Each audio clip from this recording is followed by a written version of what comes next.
Well, I'm not exactly. I got interested probably when I was maybe 7 or thereabouts.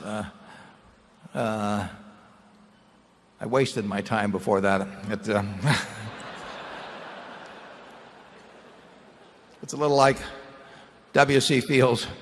When he inherited some money, somebody asked him what he did with it, and he said he spent half of it on whiskey and the rest he wasted. So there I was, dawdling around. But I got into, my dad was in the business, so I would go down to his office and I would see these interesting books, and I would read them, and I would go down. He was on the 4th floor of what's now known as the Omaha Building at 17th and Farnham, and on the 2nd floor was Harris Uppleman Company, and they had a board, and I would go down there.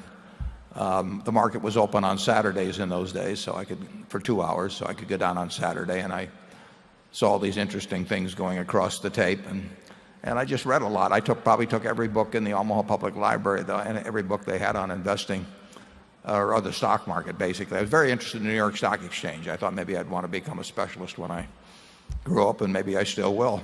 But I took all the books out. I read them. And finally, when I was 11, I bought 3 shares of stock, and I didn't know. I was fascinated by the subject. My dad got elected to Congress, so now the library became even bigger. And I took all the books I could out of there on markets, and I used to chart and do all that sort of thing. And then finally, I read Graham's book when I was at the University of Nebraska, The Intelligent Investor, when I was 19, and that just changed my whole framework. But the advice I would give is to read everything in sight, and to start very young. It's a huge advantage in almost any field to start young, and if that's where your interest lies, and you start young and you read a lot, you're going to do well. I mean, there are no secrets in this business that only the priesthood knows. I mean, we do not go into temples and look at tablets that are only available to those who have passed earlier tests or anything. It's all out there in black and white. It's a simple business. It requires qualities of temperament way more than it requires qualities of intellect. I mean, if you've got more than 125 IQ, you can throw away the rest of the points or give them to your other members of the family or do something, because you don't need it in investing. But you do need a certain temperament that enables you to think for yourself, and then you have to develop a framework, and I developed it from reading Ben Graham. I didn't come up with it myself. Very simple framework.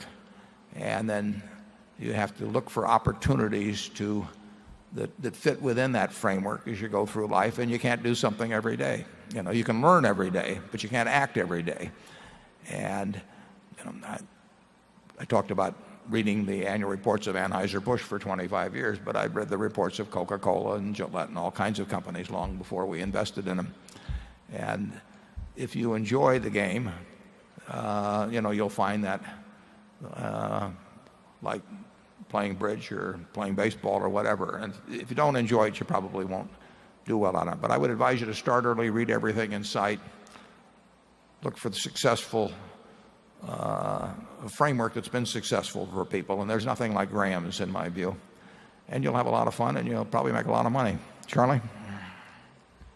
Well, I'm at a little disadvantage here. Warren has made himself into kind of a dean of investors, starting as a boy, and he has a greater respect for the process than I do. I have a good bit of Keynes's attitude that money management is sort of a low calling compared to being a surgeon or a lot of other things. I think the corporate types, the corporate managers, ought to study investing better because they'd be better managers.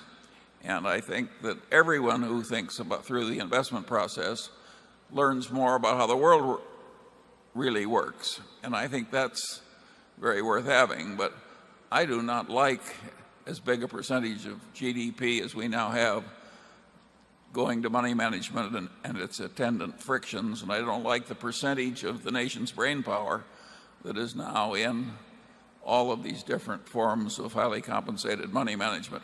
I don't think it's a good thing for the country, and I hate the fact that we've contributed to it by our own predilections. Charlie is only sitting up here next to me as part of his outreach program, actually. Please don't take any pictures that you could blackmail him with being associated with me. Charlie made a very good point there about how managers could do better if they understood investments. I find it absolutely fascinating, and I've seen this throughout my life. I've seen it close up. I will have friends who are CEOs of companies, and they'll have somebody else handle their money. If you say to them, should you buy Coca-Cola or Gillette or something like that, they'll say, that's much too tough. I don't understand that sort of thing. What do I know about investing? And then some investment banker will walk in the next day with the idea they buy a $3 billion company, which is just buying a lot of shares of stock of one company. And they'll run through some little 2-hour presentation and turn it over to a strategic planning group and think that they are then the ones that should make that decision as to whether to buy multi-billion-dollar businesses when they really don't feel they're qualified to make $10,000 decisions with their own money. And it's extraordinary what you see in corporate America in the acquisition activity. It's a little like they say about making sausage and making laws. It's better unobserved. Charlie, you have any further thoughts on that? You've seen a lot of it with me. Well, I do think that the present era has no comparable precedent in the past history of capitalism. I think we have a higher percentage of attention of our intelligent classes into buying little pieces of paper and trying to get rich doing it, and in promotional activities with big profit sharing fees.